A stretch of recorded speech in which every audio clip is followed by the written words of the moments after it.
সাজগোজ আসে কোথা থেকে? তোমার সাজগোজ আসে কোথা থেকে? তুমি এত টাকা পাও কোথায়? আমার কাছে একজন কৈফত জিজ্ঞাসা করছে, তুমি যে এত এত আটা ময়দা এত এত সাজো, তুমি টাকা পয়সা পাও কোথায়? কার পকেট ঝাড়ো? কটা ধরা আছে তোমার? আমাকে বলছে সে কটা তোমার ধরা আছে, আউটসাইড আবার ব্যাক সাইড সামনের সাইড তোমার কটা ধরা আছে। আমি তাদেরকে বলতে চাই যারা এই কমেন্ট গুলো আমাকে করেছে তাদের জন্য কথাগুলো। কই আজকে আমার সাজগোজ গুলো তোমরা দেখতে পাচ্ছ, যখন আমি এক মুঠ দুটো খেতে পাইনি, কই তখন তোমাদের এই দুটো চোখ কোথায় ছিল? কোথায় ছিল? যখন আমার এই যে বলেছিলাম ভিডিওতে, হয়তো দেখেছো কিনা জানি না, যখন আমার অভাবের দিনগুলো ছিল, যখন আমার কষ্টের দিনগুলো ছিল, তখন আমার কোথায় ছিল? কই তখন ছিল না। এখন দুটো ভালো খাচ্ছি, ঠিক আছে, ভালো পড়ছি, ভিডিও বানাচ্ছি, খুব অসুবিধা করছি কি? তোমাদের কি ঘরের কারোরকে টেনে নিয়ে এসছি কি? নিয়ে আসিনি তো। তোমাদের বাড়া ভাতটা কি আমি তুলে কি খেয়ে নিয়েছি, না মুখের থেকে সরিয়ে দিয়েছি? কিছু সরাইনি। তাহলে তো কারোর অসুবিধা হওয়ার তো আমার তো মনে হয় না কারোর কথা আছে। আমি আমার ঘরের খাই, ঘরের পড়ি, যেমন ইচ্ছা তেমন ভিডিও বানাই, সেটা পুরোপুরি ব্যক্তিগত আমার, ঠিক আছে। তারপরে এই যে কটা ধরা আছে এইগুলো জিজ্ঞাসা আমার কাছে করবে না, ঠিক আছে। হ্যাঁ ভালো লাগছে না বলো যে দিদি ভাই ভালো লাগছে না, বোন ভালো লাগছে না, ভিডিও ভালো না লাগলে এখন অপশন আছে, দেখো না, নেক্সট স্কিপ করে চলে যাও। কেউ তোমাকে দিব্যি দেয়নি, কেউ তোমাকে বাধা দেয়নি, ঠিক আছে। আর একজন সে কমেন্ট করেছে, মাসে তো 1,50,000 টাকা রোজগার করে, সাজগোজ আসবে না? আরে বাবা রে বাবা, 50,000 1,00,000 টাকা কারা রোজগার করে? হ্যাঁ বড় বড় ক্রিয়েটাররা তারা 50,000 1,00,000 টাকা মাসে রোজগার করে, তার থেকে বেশি, তার থেকে বেশি। সরকারি চাকরি থেকে ফেসবুক ইউটিউবের অনেক টাকা সে ভিউজের ওপরে, ঠিক আছে। তোমার মুখে ফুল চন্দন পড়ুক, মাসে আমি 50,000 টাকা রোজগার করি, ভালো কথা বলেছো। তারপরে কথাগুলো হচ্ছে এত সাজগোজ আসবে না। আরে ভাই, আমি যদিও বা কামিয়ে থাকি, সেটা তো আমার, সেটা তো বলার কারোর দরকার নেই। আমি 50,000 কামাই না 1,00,000 কামাই ফেসবুক থেকে, কারো তো দেখার দরকার নেই। কেউ তো আমাকে এসে দিয়ে যায় না এক মুঠ যে হ্যাঁ পলিনা সরকার আজকে খেতে পাচ্ছে না, পলিনা সরকারকে আজকে গিয়ে ঠুসে দিয়ে আসছি মুখের মধ্যে, কি তাই তো? সেটা তো কেউ দেবে না। তো কথা হচ্ছে এটাই।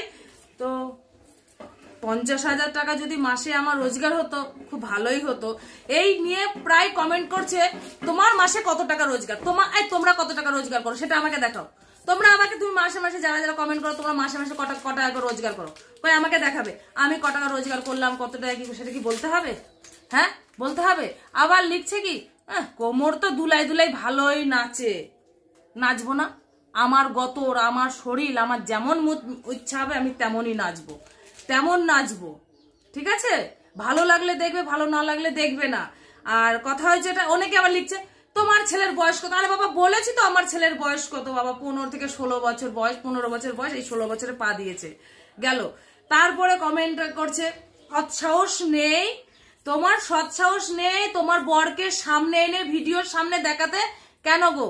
আমার বরকে দেখালে তোমরা কি কি কি ফল পাবে? কি কোনো ফল পাবে? কোনো উপকার আছে কি? সেটা বলো। হ্যাঁ যে আমার বরকে, আমার আমার সৎ সাহস নেই। আর আস্তে আস্তে করছে আরেকজন, দাঁড়াও বলতে দাও। সৎ সাহস কি? আমার বরকে দেখানোর কি আছে? আমার ভালো লাগে না, আমি দেখাই না, তার ইচ্ছা হয় না, তার সে আসে না। আমি ভিডিও বানাই মানে আমি আমার রাস্তায় চলি, আমাকে যে আনতে হবে তার কোনো মানে আছে কি? হ্যাঁ যে সৎ সাহস নেই অন্যের বর্ণে থেকে। হ্যাঁ কার কার বর হারিয়ে গেছে খুঁজবে, আজ থেকে কার কার বর হারিয়ে গেছে তার বর আমার বাড়িতে, পলিনা সরকারের বাড়িতে আসবে খুঁজতে। হ্যাঁ তার জন্য কমেন্ট আসে, হ্যাঁ দেখানোর ক্ষমতা নেই অন্য লোকের বর্ণে থেকে। হ্যাঁ থাকি তো, একটা কেন 4টে নিয়ে থাকি, খুঁজতে আসবে সবাই, চলে এসো। একেতে যেসব কমেন্ট করো তারপরে তো আবার কমেন্ট লিখবে, ওই যে বইয়ের কোমর ধরে নাচছে দেখো ভেরুয়া, একদম বলবে এই যে বর খাওয়াতে পারছে না, বরও চলে এসছে ক্যামেরার সামনে। এক্ষেত্রে তো আমাকে বলা হয় বাড়িতে আমার বর নাকি ভেরু, আমাকে নাকি খেতে দেয় না, আমার বর রোজগার করে না। তারপরে তো আর বলবে ওই যে কোমর ধরে মাজা ধরে ওই যে চলছে, হাঁটছে, সোশ্যাল মিডিয়ায় চলে এসছে সবাই মিলে নাচতে। চোখ দুটো কি অন্ধ হয়ে গেছে? চোখ দুটো অন্ধ হয়ে গেছে যে ওইটুকুনি বাচ্চাকে দেখে বলছে তোমার মেয়েটাকে বিয়ে দেবে, তোমার মেয়েটাকে বিয়ে দেবে।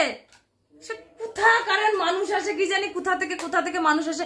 এইসব যারা যারা কমেন্ট করে ছোট ছোট বাচ্চাদেরকে, এরাই একমাত্র বদমাইশ। এদের পেটে বিদ্যা নেই, এদের পেটে বুদ্ধি নেই, এদের হলো শিক্ষার অভাব। আরে বাবা শিক্ষার অভাব কত তো আছে, শিক্ষিত ছেলে শিক্ষিত মেয়ে, কই তারা তো আর চাকরি পায়নি, তারাও তো আজ বেকার হয়ে ঘুরে বেড়াচ্ছে। বেকারের যে পড়াশোনা শেখার পরে যে একটা বেকার জীবন কাটানো, তার মতন দুঃখ কিন্তু কারণ নেই। হ্যাঁ, আমরা শিখিনি, আমরা বেকার, আমাদের কোনো কষ্ট নেই, কিন্তু যারা শিখেছে তারা চাকরির জন্য হাহা করছে, তারা পড়াশোনা শিখে তারা মনে হচ্ছে কি করলাম পড়াশোনা শিখে। আর যারা বেশি পড়াশোনা শিখেছে তারা এসে কি করে, তাদের তো কোনো কাজ দেখা, চাকরি বাকরি তারা তো পায়নি, অনেকে আছে, তারা কি করে এসে খারাপ খারাপ কমেন্ট গুলো, কারণ তারা লিখতে জানে, তো তারা তো সে লিখবে, কিছু করার নেই। যাই হোক, আর কিছু বলার নেই, অনেক কিছু বলে দিয়েছি। আরো যে যে লিখেছে, ওই যে হিজড়ে, তো আমার গায়ে লেখা আছে কিনা একটুখানি দেখে নিও, ঠিক আছে? আর আমার মনে হয় হিজড়ে তোমাকে কিছু বলেছে নাকি, তাই তোমাদের অনেক অনেক জ্বলন আছে, তাই তুমি সবাইকে গিয়ে প্রত্যেকটা ভিডিওতে গিয়ে লেখে হিজড়ে হিজড়ে। প্রমাণ দিয়ে দেবো নাকি? পলিনা সরকারের বাড়িতে আসতে হবে তাহলে প্রমাণ দিতে গেলে।